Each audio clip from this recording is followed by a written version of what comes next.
Hi, and welcome to our Exegetical Task video number 8. In this video, we're going to cover how to accomplish your Task 8 that's in the Exegetical Task paper. Be sure you scroll down to the appropriate section called Task 8, Textual Matters. The goal here is to establish the Greek text as close to what would have been the original manuscript. All right, I'm going to head to the PowerPoint view. Be sure you're following along in your packet there. All right, Step 8, Textual Matters. I want you to observe the notes you made in Step 6 regarding text footnotes. As you were looking in the footnotes to your Greek New Testament, you came across several things that were possibly variants within your text. Different manuscripts had slightly different readings or something. You made notes of these. Be sure you bring those into this step. You're going to need them. Write down alternate translations for each of those variations. So if 3 words were different, provide a translation of that 3-word difference. All right. Check your 5 English translations again and see if any of them chose to go with one of these textual variants instead of the one that you went with from the eclectic Greek text. Every once in a while, the biblical translators will pick a different textual variant if they think it's more in tune with what the author's trying to say. So see if any of them did and make a note of that. If you're not knowledgeable about the Greek language, what you can do here is look at the verse in a Greek New Testament and just see if the preferred reading includes things like Aleph or B. In other words, does it have both of them in there on the preferred reading, or does it have just one or the other? This kind of thing will give you a little bit of information, even if you are unable to read Greek. Basically, if Aleph and B are together on the same reading, that's going to be ranked very highly, usually. And if they're split, where one has one reading and the other has the other reading, the reading will usually be less certain. Just one of the observations I've noticed. Read the section in Bruce Metzger's commentary on your passage. That book that we waved at you in the syllabus overview, the rather thin book, he has notes on every section of the Greek New Testament. Be sure to read the section in there that relates to your passage. He may or may not have something. All right. Write a note explaining the textual difficulty you discovered. Describe it. What kind of problem was there? Add a note regarding this to your sentence flow from Task 7. You'll need to add a note to that. So that's where you bring back your earlier steps and edit them. This is just an example of that. Persons using Greek for this course will perform a lengthy process of determining the best reading among the ones available in the manuscript. And I'm assuming that most, if not all of you, will be doing that. We'll be explaining that as well. Understand how a textual decision is made from Metzger's introduction. In the introduction to that, you'll want to read that prior to doing the step. He explains how textual decisions are made. On the first line on page 1, and this is fresh paper. This is not your sentence flow chart here. This is a new document. Write the Greek and translate the verse or clause or phrase as it exists in the Greek New Testament. That's the first step. Label this as reading 1.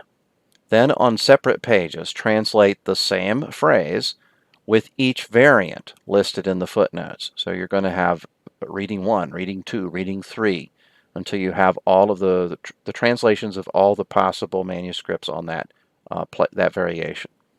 Label these consecutively as reading 2, reading 3. For each reading after the first, put the symbol of the manuscript that each reading follows.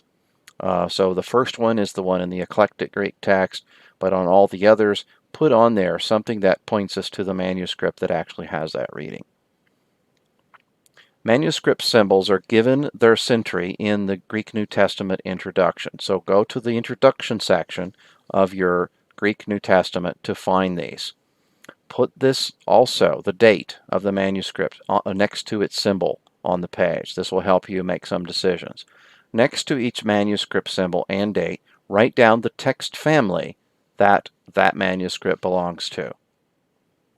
Not every manuscript has a definable family, but for the ones that do, it gives you more to say about your selection of the text. For example, there's 4 recognizable families of Greek texts, and they appear in 4 different geographical regions.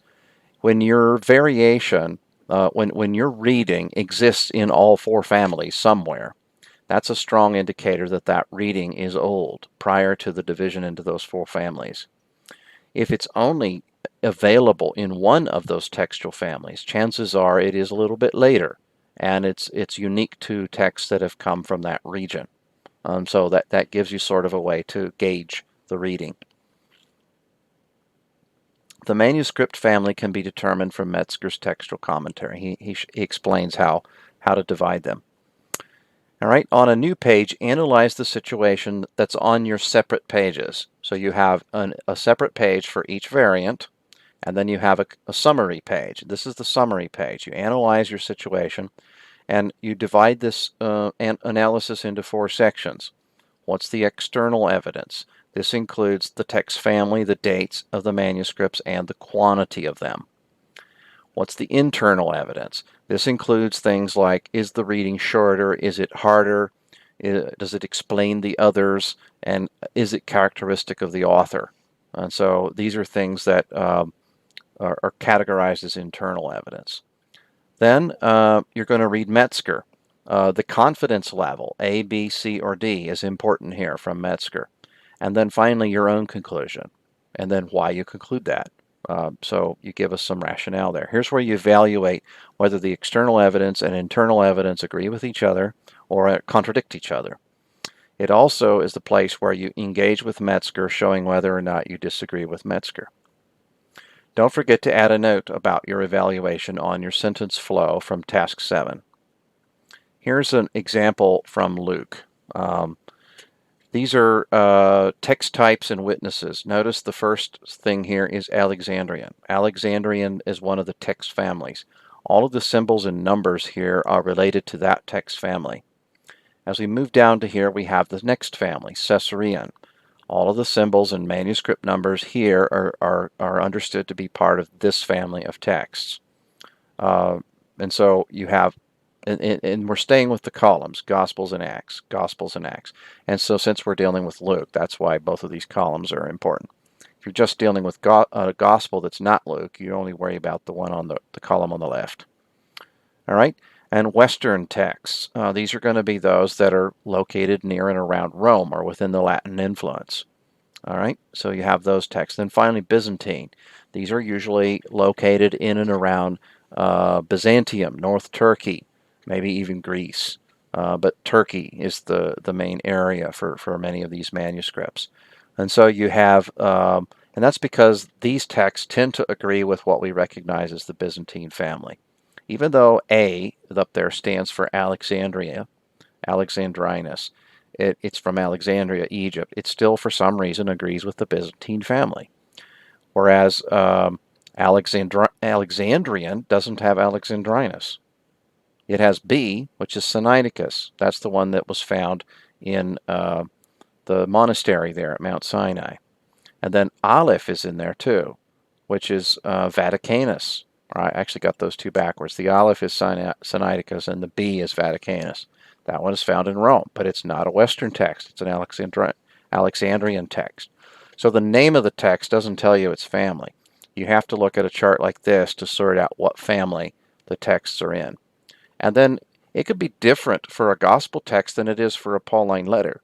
Just because they got their gospel from an Alexandrian source doesn't mean that their Pauline letters are from the same source.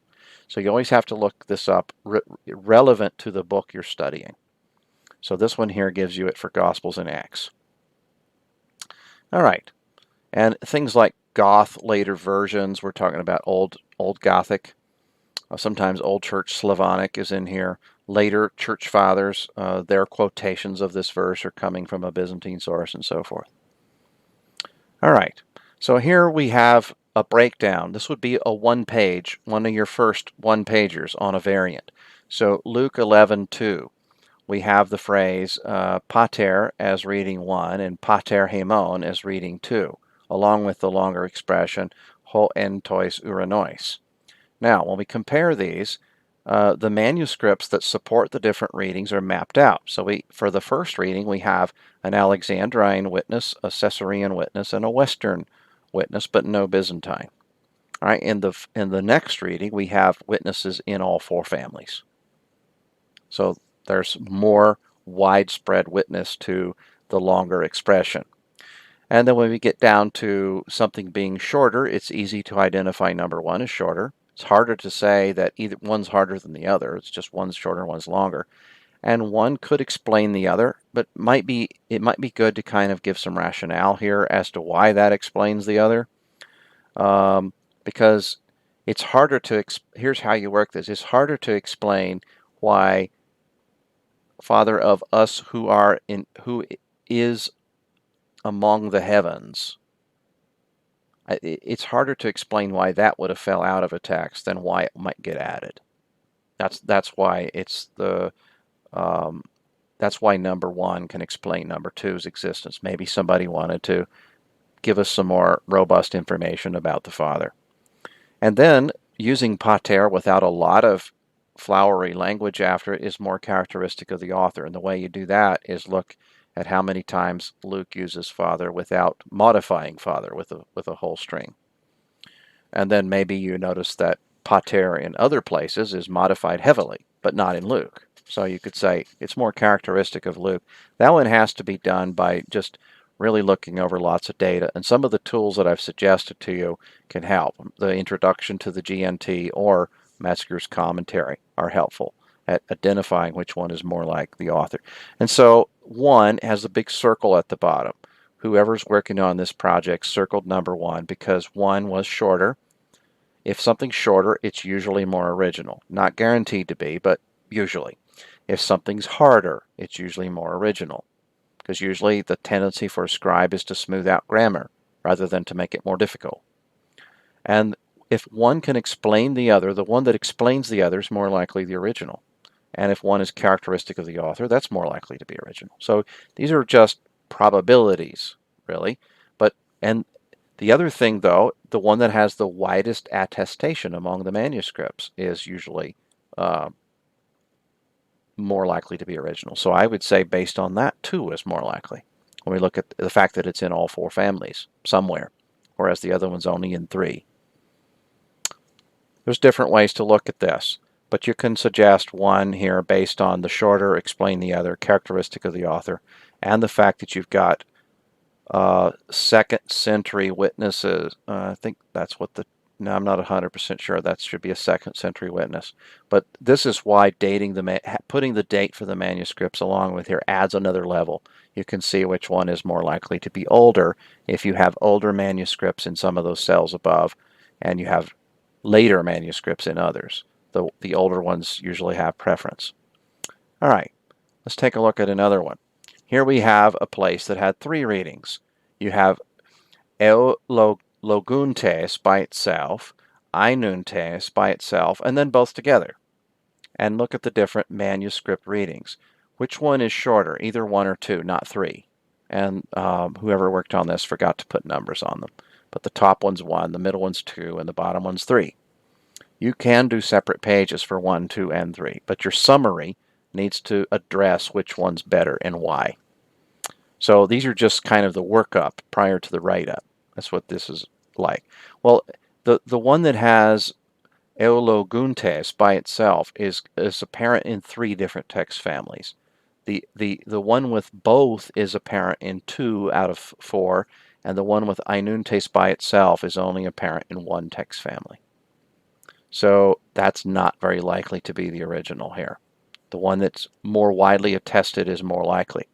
So I think that circling number 1 is the most likely works here, a little more strongly than I do on the first example. But both number 1 and 2 are short. So you could argue either of them is shorter, but not 3. Which one's harder? I don't know that I could decide which one's harder just by looking at this evidence, unless I'm looking at the whole sentence and the grammar and how well it makes sense when you try to translate it. Now, 2 could be the easier one over number 1, but number 3 definitely is adding the two together. So if we think 2 is not widely attested, number 1 is the one that's more likely to be the reading. Number 3 is most likely, oh, we have these two different manuscripts here. Let's make sure our manuscript has both readings. And they add both of them together. So that's number 3 is easy to explain once you realize that 1 and 2 are around. But it's hard to explain either 1 or 2 if number 3 is around and both 1 and 2 are around. It's much harder to explain how you go from euloguntes over to einuntes and vice versa. It's easier to explain them as you have both single words by themselves and then eventually somebody put them together and doubled the wording up in a passage. So the third reading is more likely to be a later scribe's emendation. So I understand the explain the other line very clearly, that one there is most likely a conflation on number 3, where they just put pieces of both texts together. So characteristic of the author, 1 or 2. So 1 or 2 are fairly even when we do this analysis at the bottom of the page. But when you compare 1 and 2 with the above information, with the external evidence, which manuscripts have it, 1 is weighted heavier than 2, and it's more likely to be the original. So we go with 1 there. Now, let's take a look at an example from James. I have an asterisk here over dikaia sunes. It's a genitive there for righteousness. This reading is preferred over the one with any definite article due to the wide attestation among the families being both shorter and being harder. Notice how my note took advantage of the kinds of information we were seeing from the Luke example, and then I made a note here that probably you don't need an article on this word. The lack of an article is more likely to be original. All right. That's where we're going to stop the video. I want to say thank you for watching this and applying your effort onto each of these steps of the exegetical process. And I ask God's blessing upon you as you continue to wrestle with the myriad of details that are involved in the exegesis process. Blessings to you.